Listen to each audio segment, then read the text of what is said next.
Hi ಎಲ್ಲೋ ಎಲ್ರಿಗೂ ಮಲೆನಾಡು ಅಡುಗೆ ಚಾನಲ್ಗೆ ಸ್ವಾಗತ. ಇವತ್ತು ನಾನು ಮೆಂತ್ಯ ಸೊಪ್ಪು ಹಾಗೆ ಸಬ್ಸಿಗೆ ಸೊಪ್ಪನ್ನು ಬಳಸಿ ಬಸ್ಸಾರು ಹೇಗೆ ಮಾಡೋದು ಅಂತ ಹೇಳ್ಕೊಡ್ತಾ ಇದ್ದೀನಿ. ತುಂಬ ಈಸಿಯಾಗಿ ಮಾಡ್ಬೋದು ಇದನ್ನು. ಇದಕ್ಕೆ ಏನೆಲ್ಲ ಬೇಕಾಗುತ್ತೆ ಅಂತ ನೋಡೋಣ.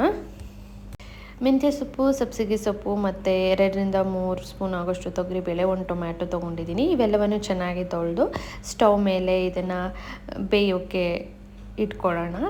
ಸೊಪ್ಪು ಬೇಳೆನೆಲ್ಲ ಚೆನ್ನಾಗಿ ತೊಳೆದು ಒಂದು ಪಾತ್ರೆಗೆ ಎಲ್ಲವನ್ನು ಹಾಕಿ ಸ್ಟವ್ ಮೇಲೆ ಇಟ್ಟು ಇದನ್ನು ಬೇಯಿಸ್ಕೊಳ್ಳೋಣ. ಇದು ಒಂದು ಕಡೆ ಬೇಯ್ತಿರ್ಬೇಕಾದ್ರೆ ನಾವು ಖಾರಕ್ಕೆ ರೆಡಿ ಮಾಡ್ಕೊಳ್ಳೋಣ.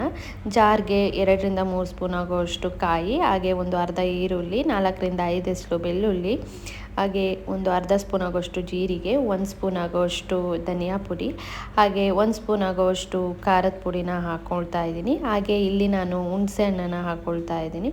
ಒಂದು ಸ್ವಲ್ಪ ಹುಣಸೆ ಹಣ್ಣನ್ನು ಸೇರಿಸಿ, ಹಾಗೆ ಒಂದು ಅರ್ಧ ಸ್ಪೂನ್ ಆಗೋಷ್ಟು ಅರಿಶಿಣನ ಹಾಕ್ಕೊಂಡು, ಹಾಗೆ ಕೊತ್ತಂಬರಿನ ಇಲ್ಲಿ ಹಾಕ್ಕೊಳ್ತಾ ಇದ್ದೀನಿ. ಸ್ವಲ್ಪ ಕೊತ್ತಂಬರಿನೆಲ್ಲ ಸೇರಿಸಿ, ಹಾಗೆ ಏನು ಬೇಯಿಸಿ ಇಟ್ಕೊಂಡಿರ್ತೀನಿ ಅದನ್ನು ಇವಾಗ ಹಾಕ್ಕೊಳ್ತಾ ಇದ್ದೀನಿ. ಬೇಳೆ, ಸೊಪ್ಪು, ಹಾಗೆ ಟೊಮ್ಯಾಟೊ ಇವೆಲ್ಲವನ್ನು ಹಾಕಿ ಇದಕ್ಕೆ ಸ್ವಲ್ಪ ನೀರನ್ನು ಸೇರಿಸಿ ನಾನು ಗ್ರೈಂಡ್ ಮಾಡಿ ಪಕ್ಕಕ್ಕೆ ಎತ್ತಿಟ್ಕೊಳ್ತಾ ಇದ್ದೀನಿ.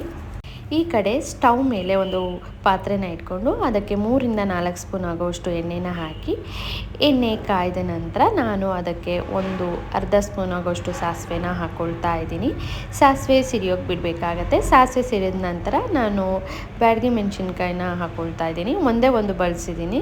ಬ್ಯಾಡಗಿ ಮೆಣಸಿನ್ಕಾಯಿನ ಹಾಕ್ಕೊಂಡಾದ್ಮೇಲೆ ಒಂದು 5-6 ಎಸಳು ಬೆಳ್ಳುಳ್ಳಿ ಜಜ್ಜಿಟ್ಕೊಂಡಿರ್ತೀನಿ, ಅದನ್ನು ಇಲ್ಲಿ ಹಾಕ್ಕೊಳ್ತಾ ಇದ್ದೀನಿ.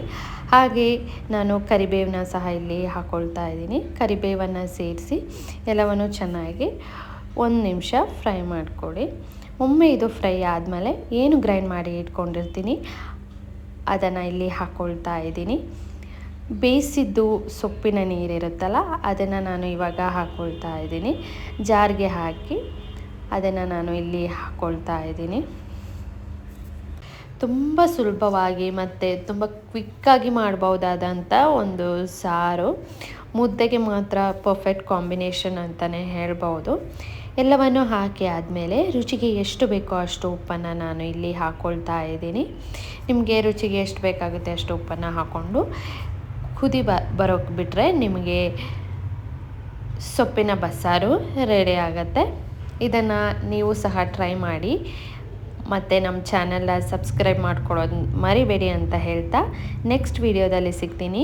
ಅಲ್ಲಿ ತನಕ ಬಾಯ್, ಟೇಕ್ ಕೇರ್.